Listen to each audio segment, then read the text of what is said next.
ప్రభునందు ప్రియులకు యేసుక్రీస్తు నామములో శుభములు తెలియజేయుచున్నాం. ఈ దినం హెబ్రోన్ క్యాలెండర్ వాగ్దానము.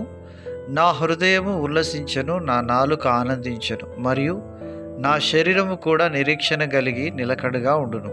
అపోస్తలుల కార్యములు 2వ అధ్యాయం 26వ వచనంలో మరి ఈ మాటలు దైవజనుడు లూకా గారు రాస్తూ తెలియజేస్తున్నటువంటి మాటలు. ప్రియమైనటువంటి దైవజనమా, హృదయము ఉల్లసించడము, నాలుక ఆనందించడము, శరీరము నిరీక్షణ కలిగి ఆయన యందు నిలకడగా ఉండడము, ఇది ప్రభు అయిన యేసుక్రీస్తులోనే సాధ్యము. ఎందుకనగా యేసుక్రీస్తు ప్రభువారు మన ఆనందమునకు, మన సంతోషానికి, మన నిరీక్షణకు మూలమై ఉన్నాడు. ప్రియమైనటువంటి దేవుని ప్రజలారా, మన జీవితంలో ఉల్లసించి ఆనందించే ఆ యొక్క అనుభవం ప్రభు వాక్యంలో మనం నిలిచి ఉన్నప్పుడు మనకు దొరుకుతుంది. దేవుడు సెలవిచ్చాడు, మీ అందు నా సంతోషం ఉండవలనని, మీ సంతోషం పరిపూర్ణం కావాలనని. యోహాను సువార్త 15వ అధ్యాయంలో ప్రియ రక్షకుడైన యేసయ్య మనకి మాటలు తెలియజేస్తూ వచ్చినాడు. మన పితరుడైనటువంటి అబ్రహాము దైవజనుడు తనకున్నటువంటి పరిస్థితుల్లో అవిశ్వాసమును బట్టి బలహీనుడు కాక తాను విశ్వాసమునకు తండ్రిగా ఎంచబడుతూ వచ్చినాడు.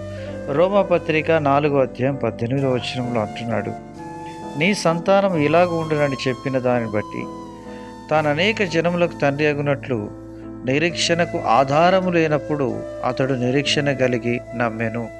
ప్రియమైనటువంటి దేవుని ప్రజలారా, అబ్రహాము సంతతిగా నువ్వు ఎంచబడుతూ ఉన్నట్లయితే, నేను అబ్రహాము కుమారుడను కుమార్తెను అని నువ్వు అనుకున్నట్లయితే, నీ జీవితంలో నిరీక్షణకు ఆధారం లేనటువంటి పరిస్థితులు నీకు ఎదురైనప్పుడు పితరుడైనటువంటి అబ్రహాము కనపరిచిన విశ్వాసమును నీవు నేను కనపరిచినప్పుడు అద్భుతమును చూసేవారంగా ఉంటాం.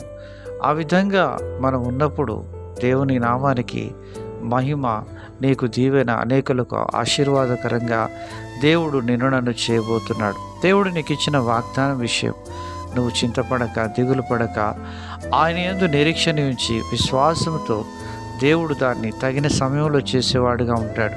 బైబిల్ గ్రంథం సెలవిస్తుంది, ఆయన తగిన సమయంలో నిన్ను హెచ్చించినట్లు ఆయన బలిష్టమైన చేతి కింద దీన మనస్సు కలిగిన వారై ఉండాలని ప్రభు సెలవిస్తున్నాడు. దేవుడు అహంకారులను ఎదిరించి దీనులకు కృపను అనుగ్రహించే దేవుడుగా ఉంటున్నాడు. అలాగని నీ జీవితంలో ప్రభు సహాయం చేయునుగాక.